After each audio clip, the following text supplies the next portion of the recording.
안녕하세요, BK입니다. 오늘은 토레스를 살펴보러 나왔습니다.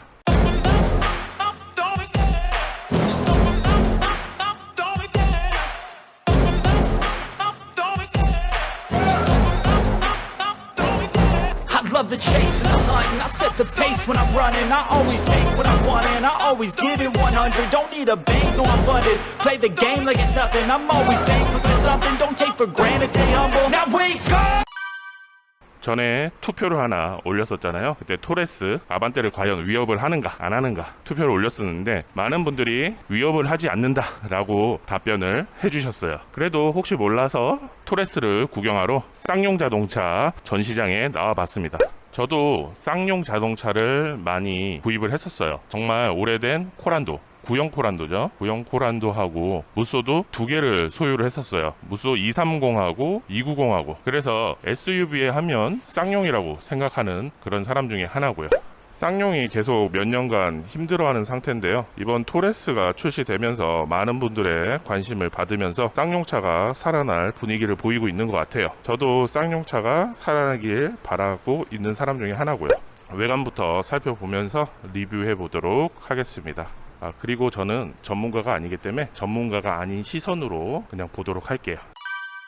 차량을 구입하시려는 분들은 어쨌든 앞모습 먼저 보게 될 겁니다. 앞모습 같은 경우에는 옛날 구형 코란도가 약간 생각이 날 정도로 굉장히 강인하게 보이고요. 그릴에서 본네트로 이어지는 이 부분이 하이그로시로 되어 있고 6개의 기둥이 이렇게 되어 있어요. 예전에 구형 코란도가 일자로 이렇게 내려온 그 모습을 형상화한 것 같기도 하고요. 이렇게 무광으로 토레스라는 글자도 앞쪽에 들어가 있어요. 이 토레스는 굉장히 강인해 보이는 그런 느낌으로 디자인되어 있는 것 같아요. 라이트는 보니까 앞쪽으로 이렇게 커버가 되어 있는 게 아니고 바로 쑥 뚫려 있는 상태예요. 그래서 세차할 때 조금 불편할 것 같은 그런 느낌이 살짝 드네요. 그리고 이쪽으로 내려와서 안개등이 이렇게 자리 잡고 있는데요. 요즘 SUV 트렌드가 위쪽으로는 데이라이트만 집어넣고 아래쪽으로 헤드라이트를 많이 넣는 모습인데 토레스는 아래쪽엔 그냥 안개등만 있고 위쪽으로 라이트를 집어넣는 모습이에요. 개인적으로는 라이트가 조금만 더 컸으면 좋겠다라는 생각이 드네요. 요즘 트렌드가 작은 게 트렌드이긴 하지만 그래도 조금 더 크면 어떨까라는 생각은 살짝 들어요. 그리고 요 앞쪽으로 빨간색? 아니 자주색 같은 느낌의 견인 고리장치 커버가 되어 있는데 포인트는 될 수 있을 것 같아요. 뭐 요것도 하나의 나름대로 포인트가 될 것 같아요. 자, 그리고 본넷 위쪽으로 오면은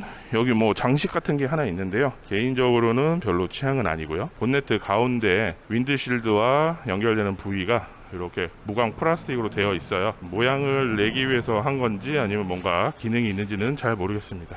자, 옆모습은 이런 식으로 생겼는데 휠이 굉장히 큰 사이즈로 자리 잡고 있어요. 지금 이 휠 같은 경우에는 20인치 휠인데요. 제가 좋아하는 타입은 아닌 것 같고요.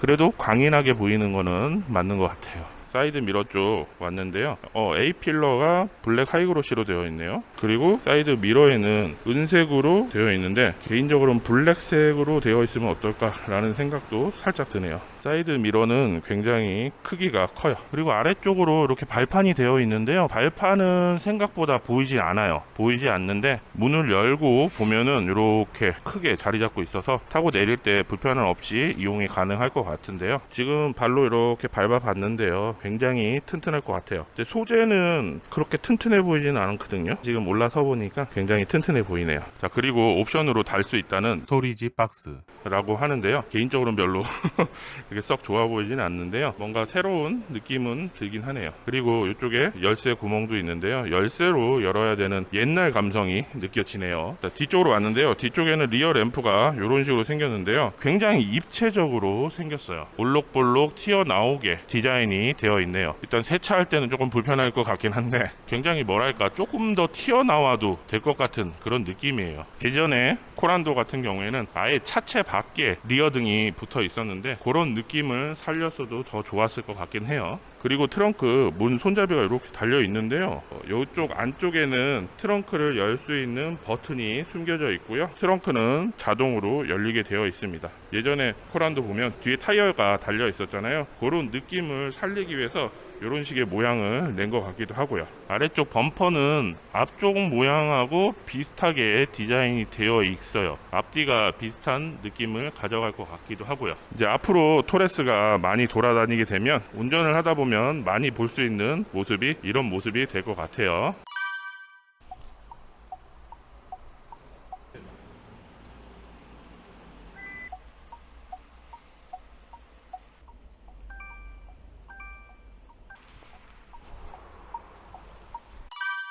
자, 이제 실내를 들어가 보려고 했는데요. 도어를 열어보니까 이쪽에 앰비언트 라이트가 이렇게 이쁘게 자리 잡고 있어요. 도어 쪽에 이렇게 이쁘게 들어가는 것도 괜찮은 것 같아요. 자, 이렇게 안쪽으로 들어와 봤고요. 계기판은 이런 식으로 생겼는데 시인성이 굉장히 좋아요. 지금 카메라로 보기에는 반사가 너무 심하게 보이는데요. 직접 눈으로 봤을 때는 그렇게 반사가 심하진 않은 것 같아요. 보호 비닐이 있어서 더 반사돼 보이는 것 같기도 하고요. 가운데 LCD 창을 두고 양 옆으로는 그냥 일반적인 디지털 계기판으로 알고 있었는데 나쁘지 않아요. 굉장히 LCD처럼 보이고 예뻐 보여요. 계기판도 얄쌍하게 양 옆으로 길게 돼 있어가지고 핸들에 걸림이나 이런 게 없는 것 같아요. 그래서 일부러 핸들의 디자인을 위쪽을 이렇게 깎아놓은 것 같아요. 위쪽도 깎아놓고 아래쪽도 이렇게 깎아놓은 형태로 되어 있어요. 핸들의 전체적인 느낌은 이렇게 아반떼하고 비슷한데 핸들이 원형이 아니다 보니까 새롭네요. 그리고 크래시 패드 쪽 밑쪽으로 주차 브레이크가 보이고요. 그리고 중앙 쪽으로 오면은 굉장히 큰 화면이 이렇게 보이는데요. 아반떼보다 더 큰 화면을 가지고 있는 것 같아요. 지금 내비게이션은 아이나비 거를 쓰고 있는 것 같고요. 굉장히 부드럽게 잘 움직입니다.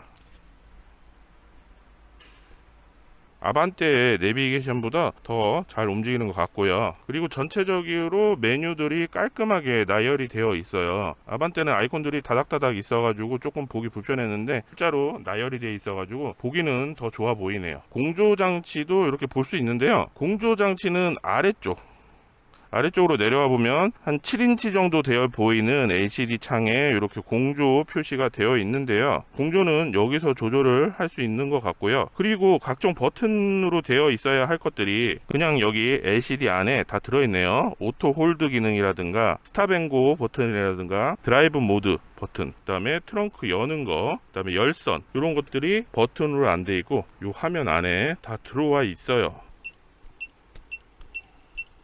자, 버튼을 누를 때마다 삑삑삑 소리를 내면서 동작을 하기 때문에 반응은 나쁘지 않네요. 이 화면에 거의 모든 기능들이 다 들어오다 보니까 이쪽으로는 버튼들이 다 없어요. 아무 버튼도 없고 기아봉만 자리를 잡고 있어요. 그러니까 약간 깔끔한 느낌이 들기는 하는데 뭐 없어 보이기도 해요.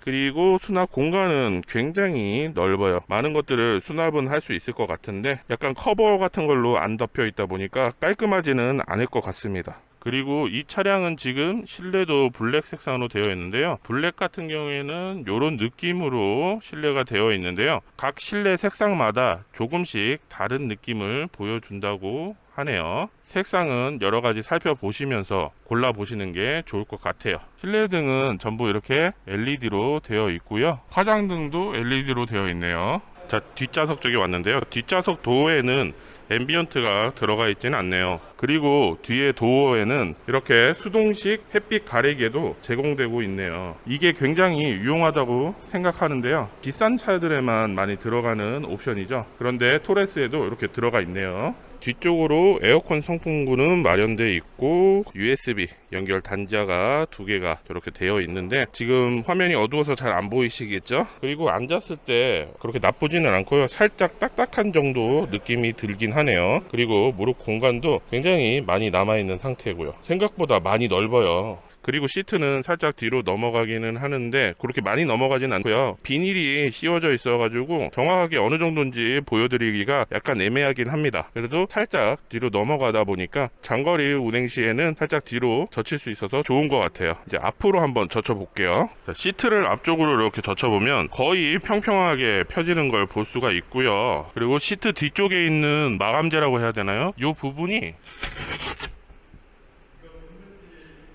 이렇게 비어있는 공간을 채워줄 수 있도록 되어 있습니다. 차박에도 굉장히 유용할 것 같아요. 이렇게 커버를 들어 올릴 수 있는데요. 커버 안쪽으로는 수납을 할 수 있도록 칸이 이렇게 나눠져 있어요. 이 안쪽 공간까지 이렇게 되어 있어요. 굉장히 많은 짐을 넣을 수 있을 것 같습니다. 트렁크 끝쪽 오른쪽 왼쪽에는 작은 공간이 하나 되어 있는데요. 고무 밴드도 되어 있어 가지고 짐 같은 걸 넣었을 때 쓰러지지 않게 할 수 있을 것 같아요.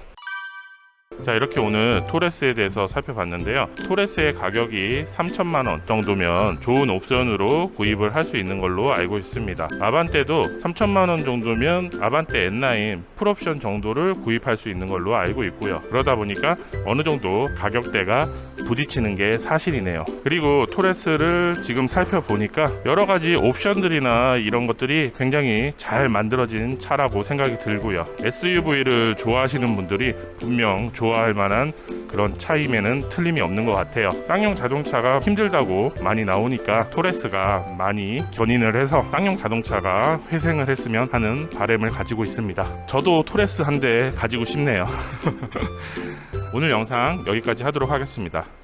구독과 좋아요 부탁드립니다. 감사합니다.